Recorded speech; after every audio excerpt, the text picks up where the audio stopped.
Friends అందరికి ముందుగా నమస్తే. నరేంద్ర మోడీ గారు అయితే కనుక ఒక స్పీచ్ లో ఒక ఏఐ టూల్ అయితే వాడారంట. అండ్ అంతేకాదండి, ఐరన్ మ్యాన్ మూవీ చూసే ఉంటారు మీరు అందరూ కూడాను. అందులో జార్విస్ లాంటి as it is same AI model కూడా గూగుల్ అయితే లాంచ్ అయితే చేసింది. ఇటు OnePlus వాళ్ళు 12R ని లాంచ్ అయితే చేశారు. దాని స్పెసిఫికేషన్స్ కూడా ఇవాళ డైవ్ ఇన్ అయితే అవుదాము. అండ్ అంతేకాకుండా పేటిఎం వాళ్ళకి అయితే కనుక పెద్ద హార్ట్ అటాక్ బాంబ్ అయితే పేల్చాలి మన ఇండియన్ ఆర్బీఐ అయితే కనుక. సో గైస్, ఇవాళ ఈ అన్ని టెక్నిక్స్ గురించి కూడా మాట్లాడుకుందాం. ఒకవేళ కొత్తగా మన ఛానల్ వచ్చింటే కనుక నా పేరు సహారా, మీరు చూస్తుంది సహారా టెక్ షో. కింద ఉన్న రెడ్ సబ్స్క్రైబ్ బటన్ అయితే కనుక ట్యాప్ చేసి మన వీడియోస్ మీరు ఎంజాయ్ చేయొచ్చు.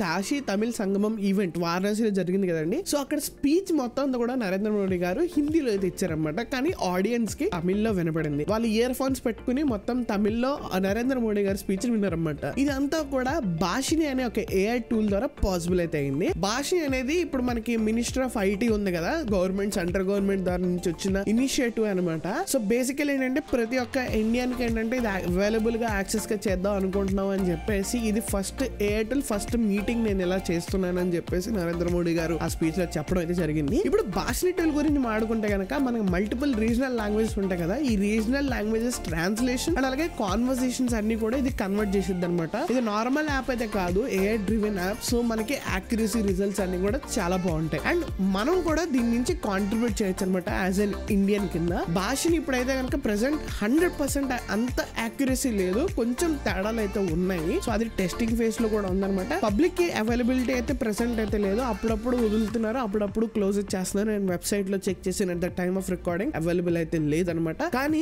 మనం కాంట్రిబ్యూట్ అయితే చేయొచ్చు భాషని ఇంప్రూవ్ చేయడానికి. భాష దాన్ అని చెప్పేసి నేను కింద డిస్క్రిప్షన్ లో అయితే ఇస్తాను. మీరు ఆ వెబ్సైట్ ని విజిట్ అయితే చేసి కొన్ని టెక్స్ట్ ప్రాంప్ట్స్ ఉంటాయి, కొన్ని వాయిస్ ప్రాంప్ట్స్ ఉంటాయి, అండ్ ఆల్సో కొన్ని మనకి ఇమేజ్ ప్రాంప్ట్స్ ఉంటాయి అనమాట. ఈ భాషని జనరేట్ చేసింది అది కరెక్ట్ గా ఇస్తుందా లేదా దాన్ని కరెక్ట్ చేయడానికి మీరు మీ శాంపుల్స్ ని ప్రొవైడ్ చేయొచ్చు అనమాట. దీని ద్వారా భాషని అనే టూల్ ని మనం ఇంప్రూవ్ చేసుకుంటాం. అండ్ మేబీ ఫ్యూచర్ లో మొత్తం మన ఇండియన్స్ అందరూ కూడా వేరే రాష్ట్రంలో ఉన్న మన ఫ్రెండ్స్ తో, ఒకవేళ ఎవరైనా స్ట్రేంజర్స్ తో మాట్లాడుకోవాలన్నా మన ఇండియా మొత్తం అంతా కూడా కంఫర్టబుల్ గా ట్రావెల్ అయితే చేయొచ్చు. ఇదైతే నాకు చాలా హెల్ప్ఫుల్ టూల్ అయితే అనిపించింది. Nice initiation from our central government, nice initiation from Narendra Modi గారు అని అనిపించింది. మీరేమనుకుంటున్నారు దీని గురించి కింద కామెంట్ అనేది చేయండి. అండ్ డెఫినెట్లీ మర్చిపోకుండా యాజ్ ఎ భారతీయ పౌరుడు కింద, యాజ్ ఎన్ ఇండియన్ కిందకి వెళ్ళి భాష దానిలో మీ యొక్క సోర్సెస్ ని, మీ యొక్క ఇన్పుట్స్ ని ప్రొవైడ్ అయితే చేయండి. సో దట్ ఈ టూల్ యాక్యురేట్ గా అవుతుంది.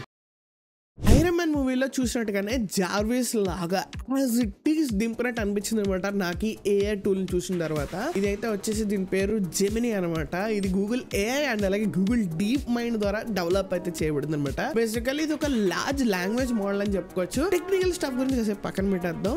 టెక్నికల్ గా మాడుకుంటే లార్జ్ లాంగ్వేజ్ మోడల్ ఇంకా చాలా అయితే వస్తాయి అనమాట. సింపుల్ గా చెప్పాలంటే మనకి ChatGPT మీరు అందరు యూజ్ చేసే ఉంటారు. దానికి మనం టెక్స్ట్ ప్రాంప్ట్ ఇస్తాం, అంటే టెక్స్ట్ లో ఇన్పుట్ అయితే ఇస్తాం అనమాట. దాన్ని బట్టి మనకి రిజల్ట్స్ ఇస్తుంది, రిలవెంట్ ఆన్సర్స్ ఇస్తుంది. లేదా ఒకవేళ సొల్యూషన్స్ ఉంటే కనుక ద బేస్డ్ ఆన్ డేటా అది చెప్పిద్ది. ఈ టూల్ అలా కాదనమాట. ఇది అనలైజ్ చేసిద్ది అండ్ ఆలోచించినట్టు మనకి రెస్పాన్స్ అయితే ఇస్తుంది. అండ్ అంతేకాదండి, టెక్స్ట్ కాదు దీనికి ఇన్పుట్, వీడియో కావచ్చు, ఇమేజ్ కావచ్చు, రియల్ టైం మనం ఒకవేళ వీడియో పెట్టి మనం దాని ముందు యాక్షన్ చేస్తే దాని తగ్గట్టుగా రిజల్ట్ అయితే ఇస్తుంది అనమాట. ఇది చాలా సూపర్ అని చెప్పుకోవచ్చు. నిజంగా నేను డెమో అయితే చూశాను. యాక్చువల్ గా ఇది లాంచ్ అయితే అయ్యి December 2022 లో అనౌన్స్ అయితే చేశారనమాట. అప్పుడే లాంచ్ అండ్ బీటా టెస్టింగ్ ఇది కూడా జరుగుతుంది అది విధంగా అన్నారు. ఇంకా టైం పట్టిద్ది అనుకున్నా కానీ బట్ ఇంత త్వరగా వచ్చిద్దని అనుకోలేదు అనమాట. డెమో చూస్తే నాకైతే మైండ్ పోయింది అనమాట. ఒకసారి నేను మీకు వీడియో ప్లే చేస్తాను, దాన్ని బట్టి మీరు చెప్పండి కింద కామెంట్ డౌన్ చేసి జార్విస్ లాగా అనిపించిందో లేదో. We can play a game called Guess the Country. Sure, let's do it. Clue 1. This country is the home of the kangaroo, the koala, and the Great Barrier Reef. Oh, that's easy.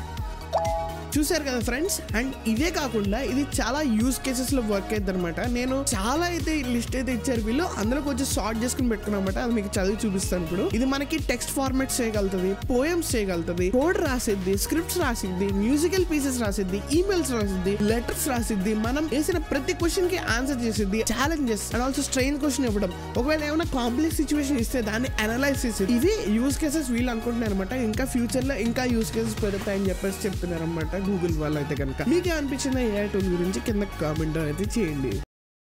And friends మీ అందరికి తెలిసిందే OnePlus 12R అయితే కనుక launch అయితే చేశారు. అయితే prices విషయానికి అయితే వచ్చేసరికి మనకి 8GB 128GB స్టోరేజ్ అయితే కనుక మనకి 50,000 అయితే పడుతుంది అనమాట. అదే ఒకవేళ 16GB 256GB వేరియంట్ అయితే కనుక మనకి 54,000 అయితే పడుతుంది అనమాట. మనకి OnePlus 12R అయితే కనుక black, silver, blue colour options లో అయితే కనుక అవైలబుల్ అయితే ఉంది. అయితే నేను ప్రీవియస్ మోడల్ 11R తో కంపేర్ చేసి 12R లో మేజర్ డిఫరెన్సెస్ ఏమన్నా చెప్పబోతున్నాను. ఇప్పుడు మనకి OnePlus 12R లో వచ్చేసరికి Qualcomm వాళ్ళది Snapdragon 8 Gen 2 ప్రాసెసర్ అయితే కనుక వాడారనమాట. ప్రీవియస్ మోడల్ లో చూసుకుంటే కనుక 8+ Gen 1 వాడేవారు. ఇది కొంచెం మేజర్ స్టెప్ అప్ అని చెప్పుకోవచ్చు. అండ్ డిస్ప్లే విషయంలో కూడా వీళ్ళు స్టెప్ అప్ అయితే అయ్యారు. 6.78 ఇంచ్ డిస్ప్లే అయితే కనుక వస్తుంది అనమాట. రెజల్యూషన్ వచ్చేసరికి 1.5K లాస్ట్ ప్రీవియస్ మోడల్ లాగే. బట్ మనకి ప్రొటెక్షన్ విషయంలో ఏంటంటే కనుక వీళ్ళు కార్నింగ్ గొరిల్లా గ్లాస్ విక్టర్స్ 2 అయితే కనుక వాడారు. లాస్ట్ లో చూసుకుంటే కనుక కార్నింగ్ గొరిల్లా గ్లాస్ 5 అయితే కనుక వాడారు అనమాట. ఇది కొంచెం మేజర్ స్టెప్ అప్ అని చెప్పుకోవచ్చు స్క్రీన్ ప్రొటెక్షన్ విషయంలోని. అండ్ లాస్ట్ ఇయర్ లాగే 8GB RAM 16GB RAM ఈ రెండు నార్మల్ DDR5 అనమాట. అండ్ స్టోరేజ్ విషయం కూడా మనం చూసుకుంటే 128GB 256GB ఇవన్నీ కూడా మామూలు అనమాట. కాకపోతే 256GB వేరియంట్ తీసుకుంటే కనుక మనకి UFS 4.0 వచ్చింది. మీనింగ్ స్టోరేజ్ కొంచెం ఫాస్ట్ గా ట్రాన్స్ఫర్ అవడం అదంతా కూడా జరిగింది అనమాట.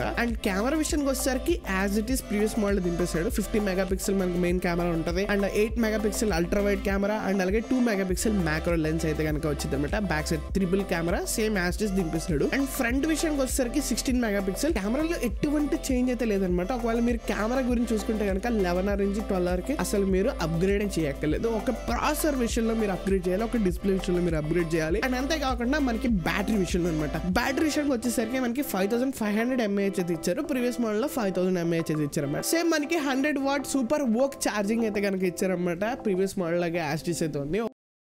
జనవరి 31వ తారీఖున పేటిఎం వాళ్ళకి ఆర్బీఐ వాళ్ళు పెద్ద నోటీస్ అయితే పంపించారన్నమాట. ఇది బాంబ్ పేలినట్టు అయితే అయింది పేటిఎం వాళ్ళకి. మ్యాటర్ ఏంటంటే కనుక పేటిఎం పేమెంట్ బ్యాంక్ సర్వీసెస్ ఏదైతే ఉన్నాయో మొత్తం ఆపేయాలని చెప్పేసి నోటీస్ పంపించారన్నమాట. మీనింగ్ మనకి డిపాజిట్స్, క్రెడిట్స్, మనం ఇంకా ట్రాన్సాక్షన్స్ ఏదని అనుకోండి related to Paytm payment banks అన్ని కూడా ఆగిపోతాయి అనమాట. మనకి యూజర్స్ కి ఏంటంటే కనుక ఇది సడన్ గా జరిగింది కాబట్టి 29వ తారీఖు వరకు ఆర్బీఐ వాళ్ళు టైం అయితే ఇచ్చారన్నమాట. ఈ లోపల ఒకవేళ మీ బ్యాంక్ లో ఏదైనా డిపాజిట్ ఉంటే కనుక దాన్ని మీరు యూజ్ అయితే చేసుకోగలరు. ఆఫ్టర్ 29వ తారీఖున యూజ్ అయితే చేసుకోలేరు అనమాట. అండ్ ఇదే కాదు ఇంక్లూడింగ్ అదర్ సర్వీసెస్ అంటే వ్యాలెట్స్ అండ్ అలాగే ఫాస్టాగ్ అండ్ ఇంకా ఏ సర్వీసెస్ అయినా పేటిఎం పేమెంట్ బ్యాంక్ తో లింక్ అయి ఉంటే కనుక యూజ్ అయితే చేసుకోండి. లేదంటే కనుక అదంతా కూడా వృధా అయితే అయిపోతుంది అనమాట. ఇది ఇలా ఎందుకు జరిగిందంటే పేటిఎం వాళ్ళు కేవైసీ నార్మ్స్ ని సరిగ్గా ఫాలో అయితే అవ్వట్లేదు అనమాట. మీనింగ్ ఏంటంటే కేవైసీ కొంతమందికి ఉంటుంది, కేవైసీలో కొంతమంది ఫోటోలు సరిగ్గా ఉండట్లా, పేర్లు సరిగ్గా ఉండట్లా, ప్రాపర్ గా డేటా అయితే ఉండట్లేదు అనమాట. అండ్ అంతేకాదు సింగిల్ పాన్ కార్డ్ మీద మల్టిపుల్ అకౌంట్స్ అయితే కనుక రన్ అయితే అవుతున్నాయి అనమాట. దీనివల్ల